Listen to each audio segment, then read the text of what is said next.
Assalamualaikum warahmatullahi wabarakatuh. Yang terhormat Ibu Tia, selaku dosen pengampu mata kuliah Manajemen Keuangan.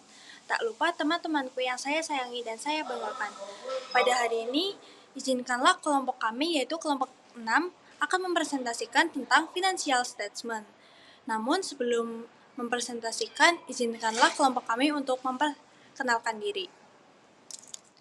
Perkenalkan, saya Tria Marwati dengan NIM V162487 dan teman saya Dinario Mustika Putri Maharani dengan NIM V162407, Syafiq Al-Munajat dengan NIM V162485 dan Raini Putri Rahmandati dengan NIM V162475. Perkembangan teknologi digital mempermudah penyebaran informasi tentang investasi, menarik minat mahasiswa untuk berinvestasi, terutama di saham.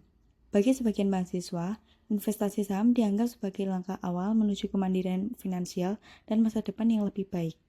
Namun, ada juga yang menilai investasi saham belum cocok untuk mahasiswa karena kurangnya pemahaman, keterbatasan dana, serta risiko kerugian.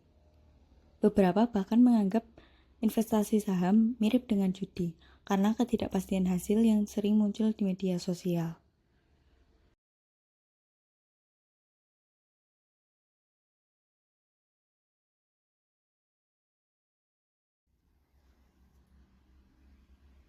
Lalu, rumusan masalah. Mengidentifikasi minat dan perilaku investasi. Mengetahui seberapa paham mahasiswa akan saham. Mengidentifikasi keputusan mahasiswa terhadap investasi.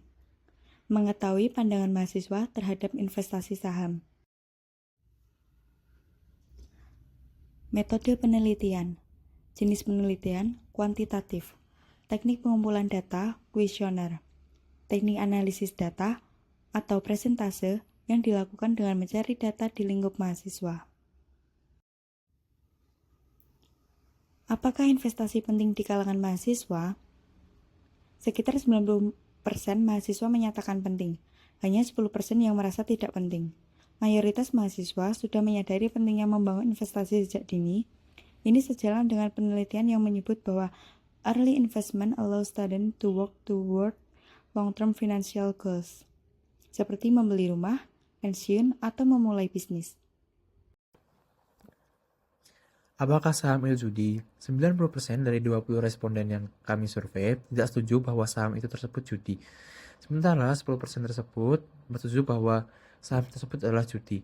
Perbedaan antara investasi dan judi, investasi saham apalagi jika dilakukan secara strategis diversifikasi horizon panjang, berbeda dengan perjudian yang zero sum dan peluang kalahnya tinggi. Perjudian jangka pendek dan spekulasi opsi day trading tanpa strategi memang mendekati judi. Penelitian menunjukkan aktivitas trading berlebihan bisa mencerminkan pola perjudian. Sebagian kecil 10% yang setuju mengartikan bahwa mereka menghubungkan saham dengan taruhan spekulatif, bukan investasi fundamental. Apakah investasi saham cocok untuk mahasiswa? 80 mahasiswa setuju bahwa investasi saham cocok bagi mereka dan 15%-nya tidak setuju.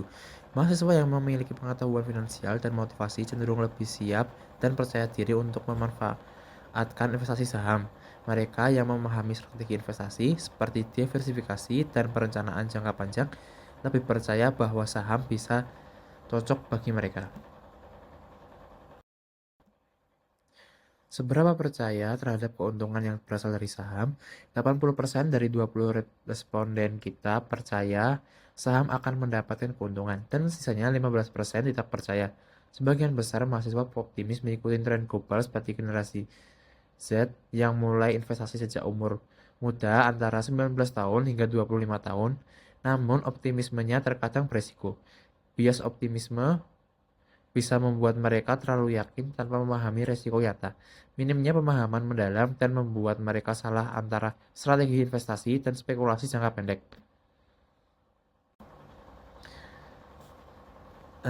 Kita mensurvei mahasiswa, jika mereka memiliki uang 50.000, apakah mereka akan mengambil saham atau aset fisik. 55% dari responden kami memilih investasi saham dan 45% memilih membeli aset fisik. Mayoritas condong ke investasi saham, yang berarti mahasiswa punya penilaian untuk menumbuhkan modal mereka melalui pasar saham. Meskipun sebagian besar juga masih mempertimbangkan aset fisik sebagai alternatif investasi, mahasiswa juga alokasikan 60% saham dan 40% emas atau reksadana. Saham berisiko? 25% dari responden kami setuju bahwa anggapan saham terlalu berisiko, namun 75% tidak setuju dan menganggap saham tidak terlalu berisiko. Minoritas atau sebanyak 25% merasa saham terlalu berisiko, menunjukkan kekhawatiran terhadap ukuran seberapa besar dan seberapa sering harga suatu aset atau kurangnya pemahaman soal mitigasi risiko. Sedangkan mayoritas sebanyak 75% tidak menganggap saham terlalu berisiko, menunjukkan beberapa mahasiswa memahami adanya potensi risiko, tapi merasa bisa mengelola atau sudah siap menghadapinya. Analisis mengenai bagaimana bias dapat mempengaruhi hasil investasi. Overconfidence atau terlalu percaya diri. Mahasiswa merasa terlalu yakin terhadap pengetahuan atau kemampuannya dalam memilih investasi. Dampak terhadap hasil investasi, yang pertama, terlalu sering melakukan transaksi yang meningkatkan biaya jual atau biaya beli. Berikutnya, tidak mempedulikan risiko atau data yang bertentangan, sehingga pengambilan keputusan yang ceroboh. Yang terakhir, bisa menghasilkan keuntungan jangka pendek, namun tidak berpikir dalam jangka panjang. Mereka juga bisa mengalami kerugian. Selanjutnya yaitu loss aversion atau takut rugi. Kecenderungan lebih kuat menghindari kerugian daripada mengejar keuntungan. Dampak terhadap hasil investasi yang pertama, sering menahan aset yang rugi terlalu lama. Dua, melewatkan peluang investasi baru karena terlalu hati-hati. Dan yang terakhir, potensi keuntungan maksimal tidak tercapai. Selanjutnya, herding atau ikut-ikutan orang lain atau yang biasa kita kenal sebagai FOMO. Mengikuti tindakan mayoritas tanpa analisis sendiri. Dampak terhadap hasil investasi, pertama, membeli saat harga tinggi karena mengikuti tren. Yang kedua, tidak rasional, keputusan tidak berdasarkan data pribadi. Apabila tren berbalik, bisa mengalami kerugian besar karena ikut arus tanpa mitigasi risiko. Selanjutnya, anchoring atau terpaku pada informasi awal. Mahasiswa terlalu bergantung pada informasi awal, misalnya harga beli saat mengambil keputusan investasi. Dampak terhadap hasil investasi yaitu ada 3. 1. Sulit menjual saham atau aset karena stuck pada harga beli pertama. 2. Keputusan tidak fleksibel, meski kondisi pasar berubah drastis. Ketiga, tidak objektif dalam menilai nilai wajar aset saat ini. Confirmation bias atau hanya mencari info yang mendukung opini sendiri. Memilih informasi yang mendukung pandangan sendiri dan mengabaikan informasi yang bertentangan. Dampak terhadap hasil investasi yaitu yang pertama, kurangnya evaluasi risiko secara menyeluruh. Kedua, membuat keputusan berdasarkan asumsi pribadi yang belum tentu benar. Menutup mata terhadap potensi kerugian yang meningkat.